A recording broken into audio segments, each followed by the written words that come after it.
Hi everyone, today we are going to discuss the topic of DNA fingerprint. DNA fingerprint. Why we are using the fingerprints for recognize the crime stories to identify the who are thief or who are doing that maybe it is a either it is a murder means who are doing who did that murder or rape cases or to solve the cases detectives are using this DNA fingerprint. How they are using this fingerprint, what is the method they are followed, we are seeing in this class. Okay, here we already discussed what is DNA. Okay, DNA means there are two strands. The structure of DNA have the two strands.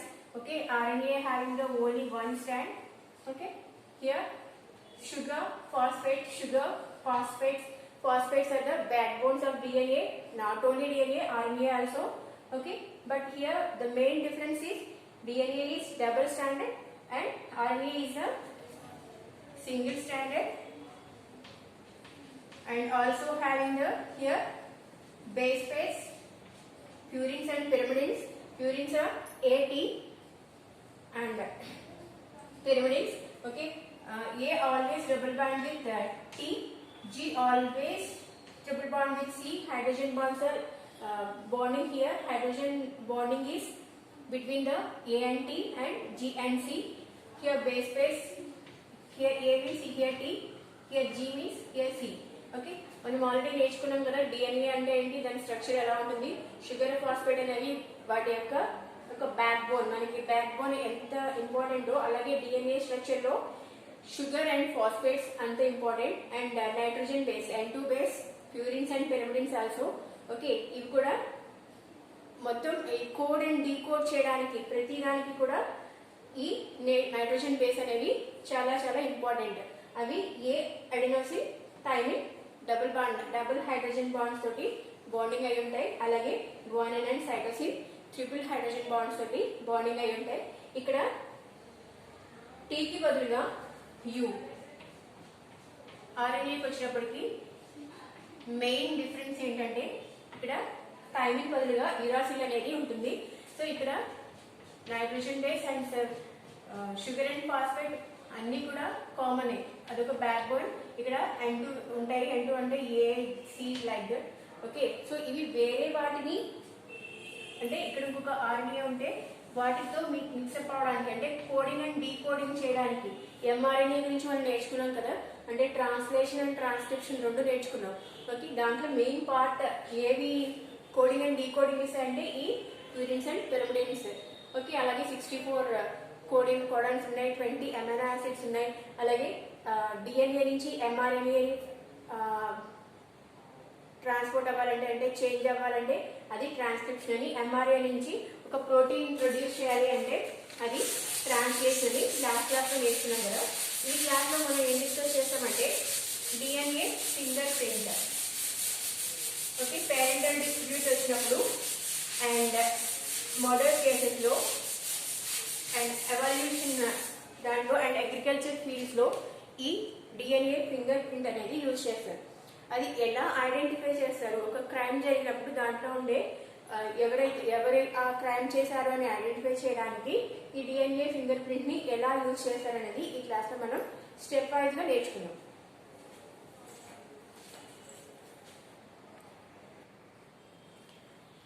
Okay, DNA finger print కి ఇంకొక name ఏంటంటే DNA profiling. DNA profiling అన్నా DNA finger print అన్నా ఒకటే. Okay, దీంట్లో మనం చూసుకున్నట్టయితే ప్రతి జీన్స్ లో 99% సేమ్ గా ఉండి 1% 0.1% అనేది డిఫరెంట్ గా ఉంటుంది. Okay, so every individual has a unique gene. Okay, every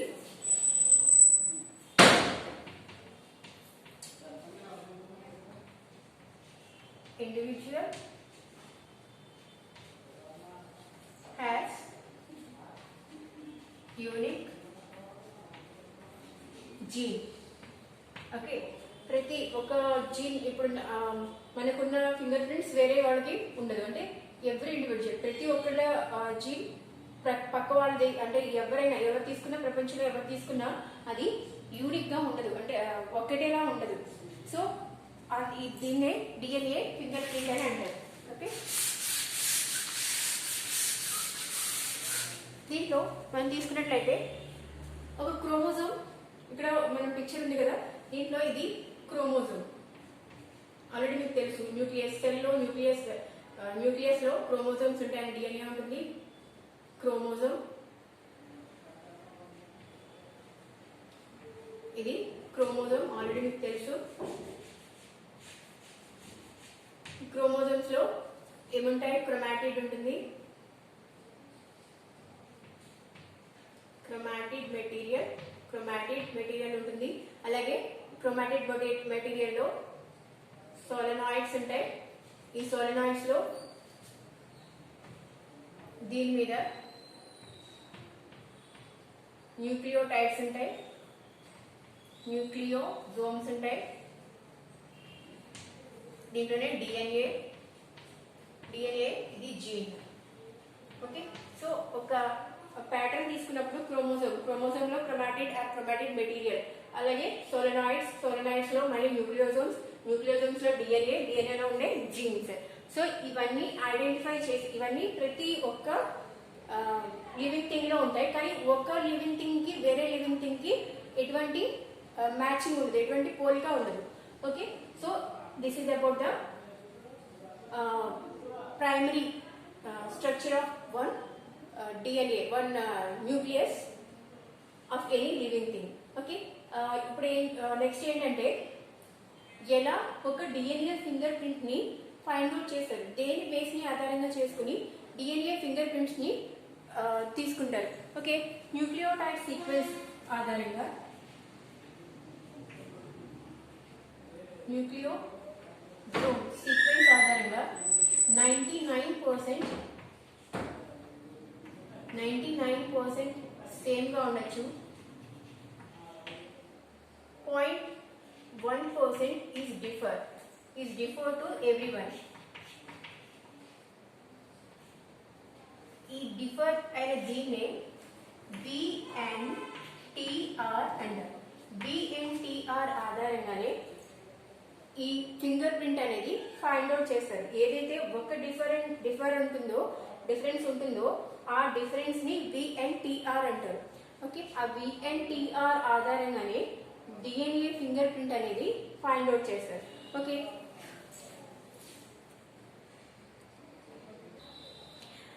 okay, VNTR అంటే variable number of tender repeated. What is a repeated one? That one only they are find out. VNTR means variable number of tandem repeated. Okay, A. Wyman and R. White is the two scientists have find out the DNA fingerprints in 1980. 1980 లో వైమన్ and వైట్మ్యాన్ అనే ఇద్దరు ఏం చేశారంటే DNA finger print ని find out చేశారు. Same ఎలా ఉంటుంది, ఒక ఫింగర్ ప్రింట్స్ అనేవి సేమ్ రావడానికి 3000 మిలియన్స్ లో మేబీ ఒకటి ఏమైనా మ్యాచ్ అవ్వచ్చు. ఓకే, ఒకటి మ్యాచ్ అవ్వచ్చు. అది వీళ్ళు ఫైండ్ అవుట్ చేశారు. అంటే ప్రతి ఒక్కరికి వేరే వేరే ఫింగర్ ప్రింట్స్ ఉంటాయి. ఫింగర్ ప్రింట్స్ అంటే not only fingerprints. Okay, we're taking the hair samples, nail samples and serum, blood. Okay, చూడండి, ఒక మర్డర్ జరిగినప్పుడు ఏం చేస్తారు, ముందు దాని మీద ఇలా ఒక వైట్ గా మార్క్ వేస్తారు. ఆ మార్క్ లో అక్కడ ఏమైనా వాళ్ళకి క్లూస్ దొరుకుతాయి అన్నమాట. ఆ క్లూస్ ఏమేమి ఫైండ్ అవుట్ చేస్తారంటే hair, next blood, nails, okay, ఇంకా వాటి ఫింగర్ ప్రింట్స్ ఏమైనా ఉన్నాయా, సిమెన్స్ ఏమైనా ఉన్నాయా. సో ఇవన్నీ కూడా ఫైండ్ అవుట్ చేసి చూస్తారు. ఓకే, సో ఇలా ఒక్క హెయిర్ రూట్స్ తీసుకుంటారు. ఆ హెయిర్ రూట్ లో ఉండే డిఎన్ఏని దేనికి మ్యాచ్ అవుతుంది, ఎవరికి మ్యాచ్ అవుతుంది అనేది చూస్తారు అనమాట. సో దీంట్లో కొన్ని స్టెప్స్ ఉంటాయి. డిఎన్ఏ ఐసోలేషన్ చేయడం. ఫస్ట్ ఎక్కడైతే ఒక మర్డర్ జరిగిందో ఆ ప్లేస్కి వెళ్ళి దాన్ని ఐడెంటిఫై చేయడం అండ్ శాంపుల్స్ అనేవి కలెక్ట్ చేయడం అండ్ యాంప్లిఫై చేయడం. వచ్చిన వాటిని యాంప్లిఫై చేసి డిఎన్ఏ ఫ్రాగ్మెంటేషన్, వచ్చిన డిఎన్ఏని చిన్న చిన్న పీసెస్గా తీసి డిఫరెంట్ టెస్ట్కి వాటిని పంపిస్తారు. నెక్స్ట్ జెల్ ఎలక్ట్రోఫోరోసిస్ అంటే ఒక జెల్ అప్లై చేసి అగారోస్ జెల్ని అప్లై చేయడం ద్వారా ఓకే దాన్ని కరెంట్ యూజ్ చేసి యాక్చువల్గా మనం చెప్పుకున్నాం డిఎన్ఏ అనేది నెగిటివ్. సో పాజిటివ్ వైపుకి దాన్ని ఏవైతే పాజిటివ్ అగార్ జెల్ ఉందో అది పాజిటివ్ క్యాథోడ్ యానోడ్ వైపుకి వాటిని మూవ్ చేస్తారు. నెక్స్ట్ సౌతర్న్ బ్లాంటింగ్ అంటే ఏంటో ఒక పేపర్ని యూజ్ చేసి దాన్ని పవర్ని ఇవ్వడం వల్ల డిఎన్ఏ అనేది ట్రేస్ అవుతుంది. నెక్స్ట్ దాన్ని హైబ్రిడేషన్ చేయడం. నెక్స్ట్ ఫోటోగ్రఫీ ఆర్ డాక్యుమెంటేషన్ చేయడం ద్వారా వచ్చిన తీసుకున్న ఆ శాంపిల్స్ ఎవరికి సంబంధించిన డిఎన్ఏ ఆర్ జీన్స్ సంబంధించినవి అని ఫైండ్ అవుట్ చేయడానికి డిఎన్ఏ ఫింగర్ ప్రింట్ అనేది యూజ్ చేస్తారు. దీని ద్వారా ఏమవుతుందంటే ఒక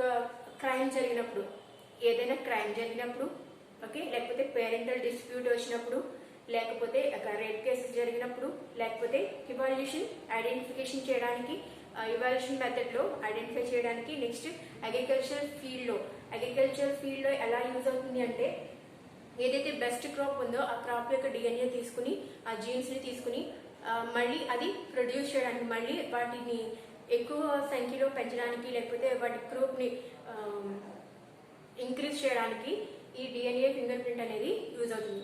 నెక్స్ట్ క్లాస్లో ఈచ్ అండ్ ఎవ్రీథింగ్ ప్రతి దాని గురించి డీటెయిల్గా మనం నేర్చుకుందాం. Okay, thank you.